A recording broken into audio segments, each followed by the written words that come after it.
Last part में हम देख चुके हैं कि ली को तीन लड़के चैलेंज कर देते हैं और वो 3 और 1 का मुकाबला होने वाला था। वो लोग जब ली पर हमला करने की कोशिश करते हैं तो ली अपनी आंखें बंद कर लेता है। सिर्फ अपनी हियरिंग पावर से वो उनको जांचने लगता है कि वो लोग कहाँ से उस पर हमला करेंगे, और वाकई उसके अंदाजे एकदम करेक्ट थे। वो आंखें बंद करके भी उनका सही से मुकाबला कर सकता था, उनको डॉज भी करता था। उसकी ये स्किल बहुत रिमार्केबल थी जो हर किसी में नहीं हो सकती थी। एक्चुअली जब उसके शिफू ये मैच देख रहे थे तो वो पेंगुए को बताते हैं कि ये स्किल ग्रेजुअली उसमें इम्प्रूव हुई है। किस तरह से? क्योंकि वो टम्बलर के साथ प्रैक्टिस करता था। टम्बलर के साथ आप आंखों पे नहीं बल्कि अपने कानों पे भरोसा करके ही कोई कमाल कर सकते हो। और इसी 1 महीने की प्रैक्टिस के बीच किस तरह से उसकी मूवमेंट बेटर हुई थी, उसमें स्विफ्टनेस आई थी और इसके साथ साथ फ्लेक्सिबिलिटी भी। इसका अंदाजा आज ली को हुआ था जब उसने ये पावर्स यूज की थी। अब वो तीनों बॉयज शॉक्ड रह गए थे। वो अपने बॉस को मशवरा देते हैं कि क्यों ना आप अपनी फिस्ट पावर के साथ ली का मुकाबला करो, लेकिन उसमें भी ली ने उसको हरा दिया था। वो उसका कुछ नहीं बिगाड़ पाए थे। जबकि उधर जेन शुआंग भी यही मैच देख रहा था, वही लड़का जो ही का फ्रेंड रहा था, जिसकी पार्टी में ली ने ही को मारा था। अब ली उसके साथ फाइट करता उससे पहले ही वो लड़का उसे चैलेंज करता है कि अगर तुम मेरी नेक्स्ट मूव का, मेरे पंच का मुकाबला करके उसे रोक सको तो ये कार्ड खुद ही तुम्हारे हवाले कर दूंगा। अब उसकी नेक्स्ट मूव बहुत ही स्ट्रांग होने वाली थी और बहुत खतरनाक भी। ही भी ये सारा कुछ दूर खड़ा देख रहा था। ये उस लड़के की बेस्ट मूव थी। पूरी पावर के साथ वो ली पर हमला करता है। हर किसी को लगा था कि ली अब हार चुका होगा, उसका दी एंड हो गया होगा। सारे चीफ गेस्ट भी मिलकर ये मैच देख रहे थे, लेकिन हर कोई तब हैरान रह गया था जब ली ने उसी लड़के को धूल चटा दी थी। अब ली प्रॉमिस के अकॉर्डिंग वो कार्ड उठाने ही वाला था कि वो लोग चीटिंग करते हैं। अब वो लोग ली को वो कार्ड भी नहीं दे रहे थे, ऑल्दो वो बेट जीत चुका था। अब फ्रेंड्स अपने बॉस को मशवरा देते हैं कि क्यों ना हम यहाँ से भाग जाएं, लेकिन वो भाग भी नहीं सकते थे जब उन्हें याद आता है कि ही ने उनको टास्क दिया था कि अगर इसको हराया तो तुम्हें अपने साथ मॉस्किटो आइलैंड ले जाऊंगा, लेकिन अगर उससे हार के आए तो तुम लोगों का अंजाम बुरा कर दूंगा, सर छुपाने की जगह भी नहीं छोड़ने दूंगा। अब वो लोग भाग भी जाते, लेकिन ही के डर की वजह से वो हार मानकर नहीं भाग सकते थे, उनकी मजबूरी थी। अब वो ली पर अपने स्पेशल पावर्स का यूज करते हैं। उसे एक आग टाइप की चीज में हर तरफ से घेर लेते हैं, बल्कि उसको जकड़ ही लेते हैं और उसके बाद वो उस पर हमला करते हैं। यहाँ पर ली के अंदर की स्पेशल पावर्स एकदम जाग उठती हैं और वो अपनी कोल्ड पावर्स के साथ उनकी हॉट पावर्स को टकरा देता है। हर कोई बहुत एक्साइटेड था इसका रिजल्ट देखने के लिए, और वाकई ली ने उसको हरा दिया था। उसके बाद वो आगे आगे था, ली उसके पीछे पीछे उससे कार्ड लेने के लिए दौड़ रहा था, क्योंकि उन्होंने यही सोचा था कि दो लोग ली को होल्ड करेंगे जबकि एक कार्ड लेकर भाग जाएगा। लेकिन यहाँ पर ली इतना चालाक था और इतना स्विफ्ट भी कि उनके हाथ आने ही नहीं वाला था। अब मैच खत्म होने में सिर्फ 10 सेकंड ही बाकी बचे थे।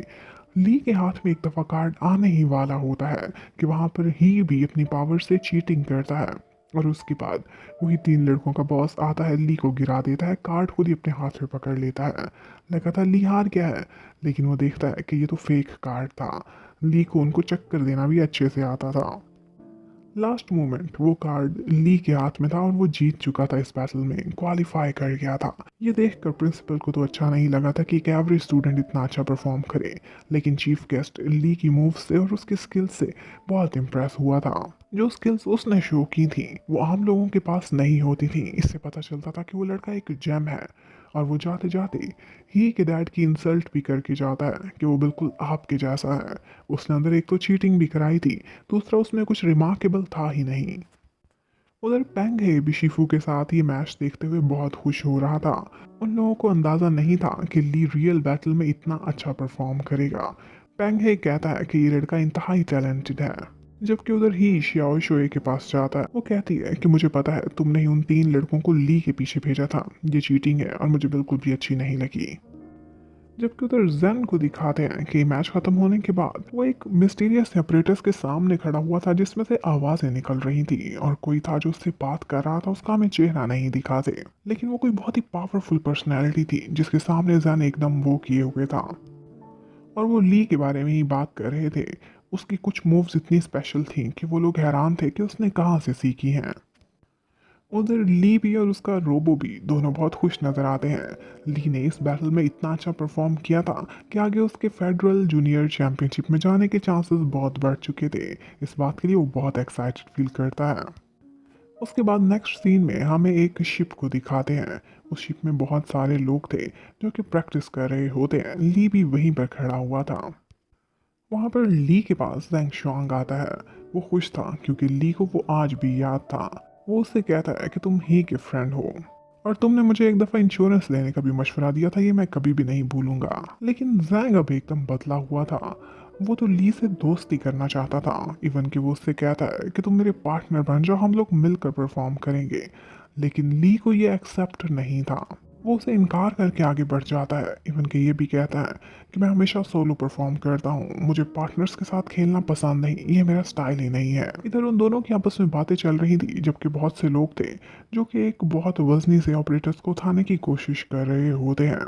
बहुत ज़्यादा कोशिश करने के बाद एक आदमी उसको थोड़ा बहुत मूव करके उठाने की कोशिश में लगा होता है, लेकिन उसके अंदर ही एक सिग्नल काम करने लगता है जो कि ये इंडिकेट कर रहा था कि इसमें खतरा है। वहीं पर खड़ी एक लड़की भी ये सीन देख रही होती है। वो जैसे ही उस मिसाइल टाइप की चीज को उठाता है, वो फौरन से दौड़ती हुई आती है और उसे गिरने से बचाती है। अपने कंधों पर कैरी करके बड़े मजे से उसे उड़ाकर बहुत दूर फेंक देती है ताकि वो डेंजरस चीज उनसे बहुत दूर जाके ब्लास्ट हो। अब सारे लोग यही देख रहे थे। वही मिसाइल एकदम ब्लास्ट कर जाता है और पानी की बहुत बड़ी बड़ी वेव्स ऊपर को उठती हैं। तब उनको रियलाइज़ होता है कि लड़की कितनी कैपेबल है और उसने कैसे उनको तबाही से बचाया है। और यहीं पर ही ये पार्ट ख़त्म होता है। वो लड़की कौन है ये देखने के लिए stay connected. Thank you for watching.